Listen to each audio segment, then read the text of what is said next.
Today we got a little more news about the next two events in Hello Kitty Island Adventure. First, we already know Days of Plenty is coming this Sunday, November 17th, and it turns out this is going to be a pretty short event running only through the end of November, so you'll have around 2 weeks to do everything in the event, so make sure you log in. We've already seen the event calendar pop up in-game with a part 1 and a part 2, which right now look like they're releasing at the same time. I'm not sure yet if that's the way it's going to go or if one will be for the first week and the other for the second week. And on here we can see a bunch of the adorable costumes that'll be coming with the event. We had already seen the pumpkin outfit on the key art, and here it looks like we may have 2 different dress type options with layers, the full scarecrow outfit, a full gourd outfit, and what I'm hoping is a little leaf fascinator hair accessory. In the background we can also see a bench, a lantern, a cornstalk. I'm not sure if those will actually be items or a combination of items and decorations, or if they might come all as one. We also have those hay bales with a tiny pumpkin on them, and we had seen a ton of things in the key art earlier with pumpkins, hay bales, that truck, outfits for Hello Kitty and Pom Pom Purin, and we know if you walk around and talk to the friends that more of them have event outfits too. We know that there's 4 in total, and by talking to them you can figure out who's gonna have an event outfit right now. Remember that now most of the events seem to be unlocking those character outfits through logging in on certain days, watching cutscenes, but sometimes we've had to unlock them at the event stand, so we'll have to wait and see exactly how we're gonna unlock those. But I would guess it's going to take us more than one login. We also know from the patch notes that Pom Pom Purin will be missing, that there will be sweet smells and treats. And there are leaves everywhere, so I wonder if we'll be collecting that as a currency. But with this event only being 2 weeks long, it feels like maybe it's actually a secondary event, whereas I was thinking this was our next primary. If it is a secondary event, those tend to have more interesting mechanics, so we could end up seeing something other than collect a bunch of fall leaves each day. We do see those leaf piles in the key art. I wonder if we could get to jump in them, or if they may be an item on their own. I wonder if all the clothes may be customizable to the different colors we see in the leaves. Maybe we'll see different gourds. Is the pumpkin and the gourd going to be the same outfit in different customizations, or separate outfits, and maybe we can make a yellow or an orange pumpkin, maybe a green gourd, an orange gourd, and the striped one? We'll have to wait and see. But the big news we got is the event after this one. We already got our first update about the return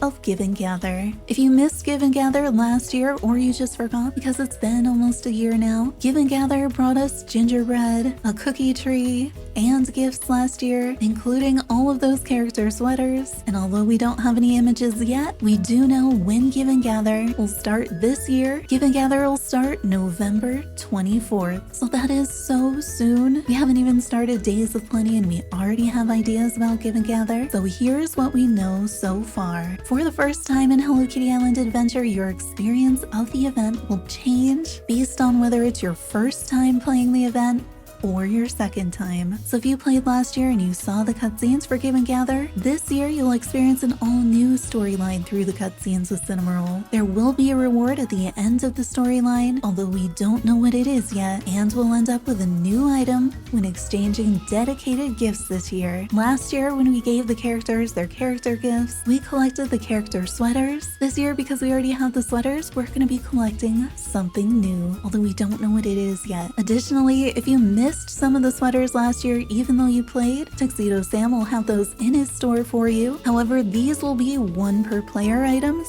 so if you've already collected a character sweater for one of the characters, you won't be able to collect it a second time, including buying it from the shop. Now, if you did not play it all last year, and this is your first time playing the Give and Gather celebration, you'll be able to experience that initial storyline that walks you through what the event is with Cinnamoroll, and you'll be able to get all those character sweaters by exchanging gifts. This way, the cutscenes and the storyline will make sense to players whether they've played before or not, and it'll be customized to what you know about the event already. Now, in addition to this, for all players, whether you've played before or not, the mechanics of the event sound like they're going to be a little bit different this time, although we don't know all the details yet. But there'll be a new currency when we exchange gifts, and last year's gingerbread outfits will appear in Tuxedo Sam's store, and the gingerbread furniture from last year will be in my Melody shop, and we'll be able to use that currency to buy last year's items, and there'll be login bonus calendars that'll be the same for everyone. There will also be some other new event stuff that we don't know anything about right now, and there'll be new furniture items